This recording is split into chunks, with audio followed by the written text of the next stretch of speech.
On my way, I stop into like, I drive through like Baton Rouge or something, and I get a track phone, and I call home, and I call a few people, and every once in a while I would do that when I was somewhere else. I'd call just to check out my mom, my dad, you know. So I call, and I call a friend of mine, and she says, look, call the FBI agent, see if you can turn yourself in. And at this point, I'm pretty strung out. I'm pretty exhausted. I've had a bad couple days. So I'm thinking, okay. So I call the FBI agent. Name was Candace Calderon. Mm-hmm. Candace is like a law enforcement zealot and really, really did not like me. Just despised me. I don't know why. Everybody else was very pleasant. So very professional. Candace was just vicious to me. And so I remember I called her and I said, hey, my name's Matt Cox. I understand you wanted me to call you. And she's like, oh my God, yeah, Mr. Cox, we've been looking for you. I said, yeah, I understand that. She said, yeah, I need you to turn yourself in. I said, no, I'm not going to do that. And she said, well, let's talk about this. And she said, I go, well, what am I going to get? How much time? And she said, well, I mean, that's not really how it works. You turn yourself in, then we take that into consideration. I said, yeah, I'm not. Yeah, right. That's not going to, I'm not doing that. And she goes, well, I can talk to the U.S. attorney and see if he can recommend something. And okay.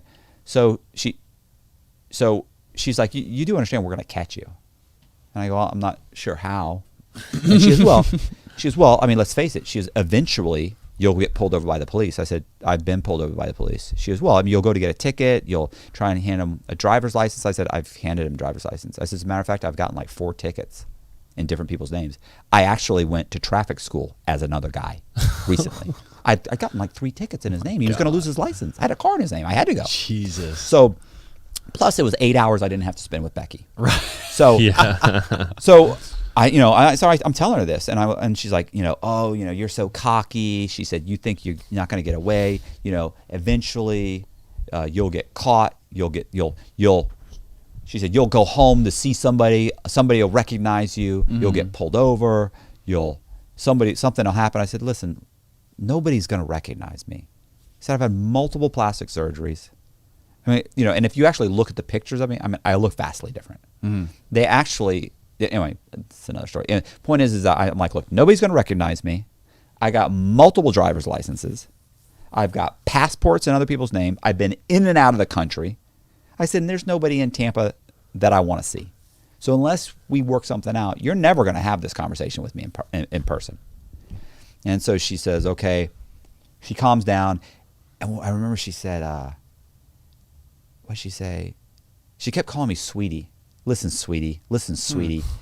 And she goes, I remember she said, you don't realize how close we are to catching you. She goes, we're 90% sure of where you're at. I go, yeah, well, only 100% counts, sweetie. And she was just like, she hated me. Oh, yeah, but see, she was cocky triggered. and I was cocky. She was, and I shouldn't have been like, I shouldn't have, just gotten down there and started being snide back to her. But she was so arrogant. Right. And arrogant people hate arrogant people. Right. I can't, so I really, her condescension was just like, ugh. So we go back and forth, back and forth. By the way, when I was eventually sentenced, this is brought up in front of the judge. Mm-hmm. And instead of me calling to turn myself in and try and figure out how to turn myself in and get try and work out a deal, it turned into Mr. Cox constantly called the FBI and mocked just them. to fuck with them.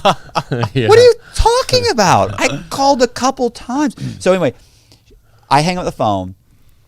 And when she goes, okay, I'll call you back. I go, whoa, wait a minute. I'll call you back. She goes, just leave your phone on. I go, no, I said, because I'm going to shut my phone off. She goes, just leave your phone on.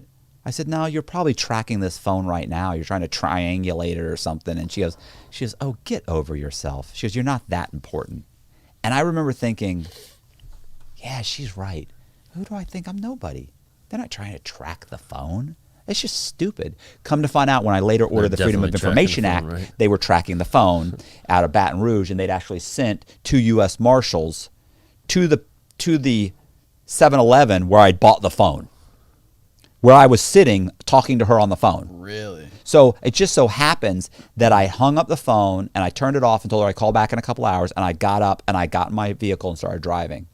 So I was driving when I called her back a few hours later, and I called and she said, look, I talked to Robert Mazakowski, which is the U.S. attorney here in Florida, in Tampa. She goes, I can get you 7 years. 7 years? And I thought, that's 7 years. And she doesn't even know about the other stuff. And I'd already told her, look, there's other stuff you don't know about. She goes, yeah, but if you come in first and you tell us about it, we don't charge you. We'll take it into consideration. So I thought, if I tell her about the money and this and that, I might be okay. Mm-hmm. Anyway, I was like, I'm not doing 7 years. And she says, look, we can maybe work something out. And I go, okay, well, what about in Atlanta? What about for Atlanta? And she's like, well, you need to turn yourself into Tampa. So we start going back and forth, back and forth.